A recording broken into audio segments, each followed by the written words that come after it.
Good morning, class 12.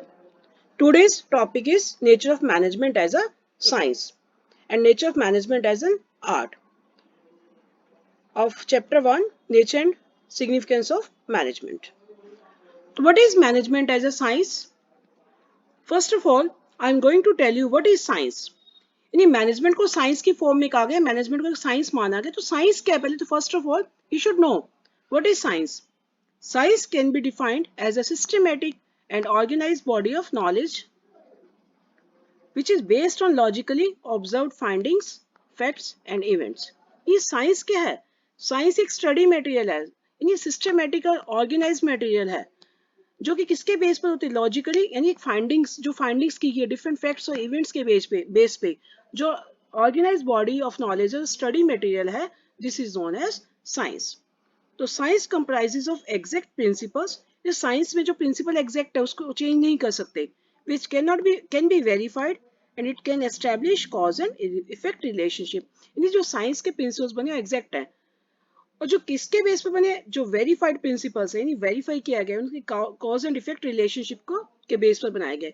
यानी मान लो कोई जो भी अगर मान लो वाटर बनता है, जैसे साइंस में वाटर में क्या हमें जो ये कॉज एंड इफेक्ट रिलेशनशिप लिया गया कि अगर हम ऑक्सीजन और हाइड्रोजन को कंबाइन करेंगे तो इससे वाटर ही तैयार होगा, एवरी टाइम वाटर ही तैयार होगा, तो यानी सेम रिजल्ट उसके रहेंगे.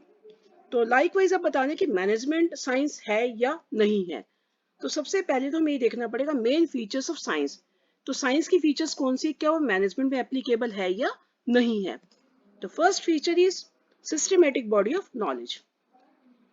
तो in science organised and systematic study material is available. कहते साइंस में जो स्टडी मटेरियल अवेलेबल होता है वो सिस्टमेटिक होता है, ऑर्गेनाइज्ड होता है, विच इज यूज्ड, जो किस लिए यूज किया जाता है, to acquire the knowledge of science. यानी साइंस को अगर साइंस की नॉलेज देनी तो उसकी अपनी बुक्स है, अपना स्टडी मटेरियल है जिसको आप यूज कर सकते हो.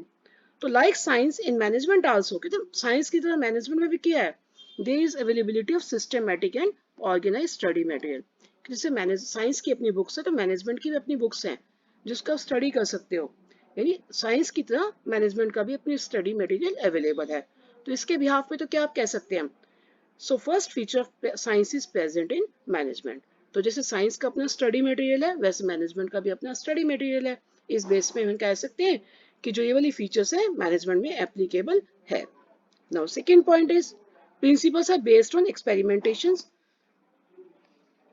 जो साइंटिफिक प्रिंसिपल्स है वो कैसे डेवलप किए गए, through observations and then tested through repeated experiments. यानी साइंस के जो प्रिंसिपल्स ऐसे नहीं बने, पहले ऑब्जर्व किया गया फिर डिफरेंट जो रिपीटेड एक्सपेरिमेंट्स किए गए अंडर डिफरेंट सिचुएशंस, सब जगह पर सभी कंट्रीज में, जो ओपन एयर में क्लोज रूम में सब जगह एक्सपेरिमेंट किए गए, तो उसके बाद ही साइंटिफिक प्रिंसिपल्स डेवलप किए गए. द मैनेजमेंट प्रिंसिपल्स जो बने हैं या प्रिंसिपल्स जो मैनेजमेंट प्रिंसिपल्स है, we will discuss this principle in chapter 2 principles of management. उसमें आपके डिफरेंट प्रिंसिपल्स गिवन है, तो वो भी डेवलप किए गए थ्रू ऑब्जर्वेशन एंड एक्सपेरिमेंटेशंस. तो वो भी जो प्रिंसिपल्स बने हैं मैनेजमेंट के वो भी ऑब्जर्वेशन के बेस पे बनाए हैं और एक्सपेरिमेंट के बेस पे बनाए हैं. बट फिर भी क्या है, since management deals with human being, but management किससे डील करती है, ह्यूमन बीइंग से. और human behaviour can not be accurately predicted, क्योंकि जो मैनेजमेंट प्रिंसिपल्स है वो ह्यूमन बिहेवियर पे एप्लीकेबल है और ह्यूमन बिहेवियर जो है एक्यूरेटली प्रिडिक्टेड नहीं होता. तो यानी ये चेंज हो सकते हैं, यानी जो मैनेजमेंट प्रिंसिपल्स है अकॉर्डिंग टू सिचुएशन चेंज हो सकते हैं, बट साइंस के principles according to situation change नहीं हो सकते. So this feature of science is partially present. यानी प्रिंसिपल्स तो हैं इसके बट वो एग्जैक्ट नहीं है. तो so management can be called as inexact science. यानी मैनेजमेंट को साइंस तो कह सकते हैं बट एग्जैक्ट साइंस नहीं कह सकते, इन एग्जैक्ट साइंस कहते हैं. Now third point is universal validity. तो जो साइंस के प्रिंसिपल्स है यूनिवर्सली एप्लीकेबल है, यानी scientific principles have universal application and validity. But जो management principles are not exact like scientific principles. जैसे ये वैसे ही नहीं है, मतलब प्रिंसिपल्स तो है लेकिन वैसे जैसे साइंटिफिक प्रिंसिपल्स एग्जैक्ट है वैसे ही नहीं है, इसको चेंज किया जा सकता है.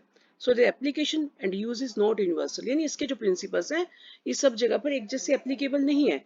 जैसे मान लो स्मॉल ऑर्गेनाइजेशन है तो वहां पर एक अकेला पर्सन भी काम कर सकता है, लेकिन जब एक लार्ज ऑर्गेनाइजेशन है वहां काम को डिवाइड करना पड़ेगा, हो गया डिफरेंट प्रिंसिपल. तो यानी जो मैनेजमेंट प्रिंसिपल्स है अकॉर्डिंग टू सिचुएशन चेंज हो सकते हैं, यूनिवर्सली एप्लीकेबल नहीं है, they have to be modified, उसे मॉडिफाई करना पड़ता है according to the given situation. So this feature of science is not present in management. तो ये वाली फीचर्स जो है साइंस की मैनेजमेंट में प्रेजेंट नहीं है। तो एंड में जब भी आपके पास ये क्वेश्चन अगर आता है एग्जाम में कि मैनेजमेंट अ साइंस, तो आपने क्या करना है, आपने स्टार्टिंग ऐसे स्टार्ट करना है पहले साइंस का मीनिंग दोगे, फिर इसकी तीनों फीचर्स दोगे, साथ साथ ये कंक्लूजन, तीनों फीचर्स देने के बाद ये कंक्लूजन जरूर लिखना आपने। कंक्लूजन क्या है? On comparing the features of science with management, we find that one feature of science is present in management whereas two are not present. Three features में से one present है और दो present नहीं है। So management cannot be considered as pure science और exact science नहीं है, but we can call it as an inexact science और social science। यानी management को inexact science कहा जा सकता है, social science कहा जा सकता है, but pure और exact science नहीं कहा जा सकता। तो जब भी आपके इस एग्जाम में क्वेश्चन आता है इज मैनेजमेंट अ साइंस, तो पहले आप बताओगे कि साइंस क्या है, उसकी तीनों फीचर्स, फिर कंक्लूजन देना जरूरी है। कंक्लूजन में ये लिखना है कि मैनेजमेंट साइंस तो है बट इन एग्जैक्ट साइंस है और सोशल साइंस है। It is not pure science, not exact science like science. Now next question is management as an art. अब मैनेजमेंट को आर्ट क्यों कहा जाता है, ही नहीं कहा जाता, ये बताओ, ये प्रूव करना है। तो क्वेश्चन एग्जाम में आ जाएगा is management as an art. तो सबसे पहले आपको आर्ट का मीनिंग पता होना चाहिए। क्या मैनेजमेंट एक आर्ट है? तो पहले आर्ट का मीनिंग पता होना चाहिए। आर्ट क्या है? एप्लीकेशन ऑफ नॉलेज, यानी किसी भी नॉलेज को जब हम रियल लाइफ में अप्लाई करते हैं that is known as an art.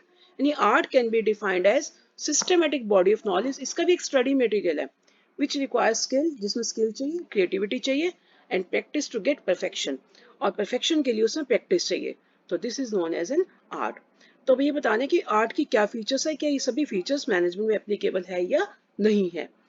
तो first feature is systematic body of knowledge, या फिर हम इसे ये भी कह सकते हैं एग्जिस्टेंस ऑफ थियोरेटिकल नॉलेज। कहते in every art there a systematic and organised study material available. कहते हर एक आर्ट में स्टडी मटेरियल अवेलेबल है to acquire theoretical knowledge of the art. अगर किसी ने, कोई भी आर्टिस्ट है, पहले वो थ्योरी पढ़ेगा, वो कोर्स करेगा, वो स्टडी करेगा ही करेगा। जैसे फॉर एग्जांपल अगर कोई म्यूजिशियंस है, अगर उसको म्यूजिक का जो स्टडी करना है, तो various books on different ragas are available in music.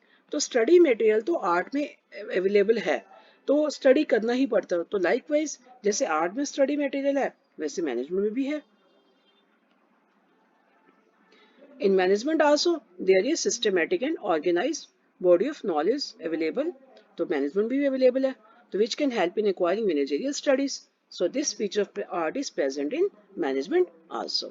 तो हम ये कह सकते हैं कि वाली फीचर्स मैनेजमेंट में एप्लीकेबल है, प्रेजेंट है। कौन सी? Systematic body of knowledge. Now second point, personalised application. As the point shows personalised application, यानी इसके एप्लीकेशन का यूज, यानी जो आर्टिस्ट है उसका अप्लाई, अपनी नॉलेज को अप्लाई करने का अलग अलग तरीका है। हर एक आर्टिस्ट अपनी नॉलेज को अलग अलग वे से अप्लाई करता है। तो in the field of art only theoretical knowledge is not enough, यानी जो राग पढ़ ली, म्यूजिक पढ़ ली, इनके में तो इतना इनफ नहीं है। तो every artist must have personal skill चाहिए उसे, creativity to apply that knowledge. उस नॉलेज को अप्लाई करने के लिए उसमें पर्सनल स्किल का होना भी जरूरी है और क्रिएटिविटी का भी होना जरूरी है। For example all musicians learn some ragas, but they apply these ragas according to their personal skill and creativity, which makes them different. अब इतने म्यूजिशियंस हैं, सबने रागस पढ़े हैं, लेकिन हर एक का उसको अप्लाई करने का अलग डिफरेंट वे है। तो इसी वजह से कुछ म्यूजिशियंस ज़्यादा पॉपुलर होते हैं, जिनका अप्लाई, जिनकी क्रिएटिविटी ज़्यादा है, बाकी की जिनकी क्रिएटिविटी कम है वो कम, जो इतने जो फेमस नहीं होते। इन management also all managers learn same management theories and principles. ऐसे ही मैनेजमेंट में भी क्या है, सभी मैनेजर्स को same theory, same principles learn करने पड़ते हैं, but their efficiency depends on how well they use these principles under different situations by applying personal skills and creativity. तो जो मैनेजर हैं उन्हें भी डिफरेंट जो है ये स्टडीज पढ़ना पड़ता है, लेकिन सबका उसे अप्लाई करने का तरीका अलग अलग है। तो उसमें भी सेम वही चीज है जो आर्ट में होती है। सो this feature of art is also present in management. Now third point is based on practice and creativity. तो कहते हैं जो आर्टिस्ट है require regular practice of art to become more fine and perfect. कहते हैं एक आर्टिस्ट को ज़्यादा फाइन और परफेक्ट बनने के लिए रेगुलर प्रैक्टिस करनी ही होती है. तो without practice artist lose their perfection. कहते practice makes a man perfect. तो अगर प्रैक्टिस नहीं करता तो आर्टिस्ट भी क्या करेगा, अपनी परफेक्शन को लूज कर देगा. तो आर्ट रिक्वायर्स क्रिएटिव प्रैक्टिस. यानी आर्ट में क्या चाहिए, क्रिएटिव प्रैक्टिस चाहिए. That is artist must add his creativity to the theoretical knowledge he has learn. तो जो भी थियोरटिकल नॉलेज उसने सीखी है उसमें उसे अपनी क्रिएटिविटी को ऐड करना पड़ता है. Same way with experience managers also improve there managerial skill and efficiency. तो उसी तरह से मैनेजर भी क्या करते हैं, एक्सपीरियंस के साथ साथ अपनी मैनेजरियल स्किल और एफिशिएंसी को इम्प्रूव करते हैं. सो this feature of art is also present in management. तो ये वाली भी जो फीचर्स है ये मैनेजमेंट में प्रेजेंट है. तो कंक्लूजन ये लिखना हमने, क्योंकि सारी फीचर्स से प्रेजेंट है तो इसका कंक्लूजन क्या हो जाएगा, on comparing the feature of art with management. Conclusion जरूर लिखना आपने. We find all the features of art are present in management, so we can call management as an art of getting the things done by others. तभी तो हम कहते हैं meaning में management is the art of getting things done through others. तो इसलिए इसको art कहते हैं क्योंकि इसमें आर्ट वाली सारी फीचर्स ही एप्लीकेबल है, सारी फीचर्स ही प्रेजेंट है. तो नेक्स्ट अगर आपसे ये क्वेश्चन पूछा जाता है क्या management both science and art, क्या मैनेजमेंट दोनों साइंस और आर्ट है. तो management is both science as well as an art. तो भी दोनों की फीचर्स लिख के भी कंक्लूजन देना आपको. लाइक साइंस इट है systematic and well organized body of knowledge, and like art it requires personal skill, creativity and practice to apply such knowledge in the best possible way. So science and art are not in contrast to each other, both exist together in every function of management. दोनों भी जरूरी है, science भी जरूरी है और art भी जरूरी है. Today you have to write this question, यानी nature of management as a science and nature of management as an art, and management both science and art in your notebook. Thank you and have a nice day.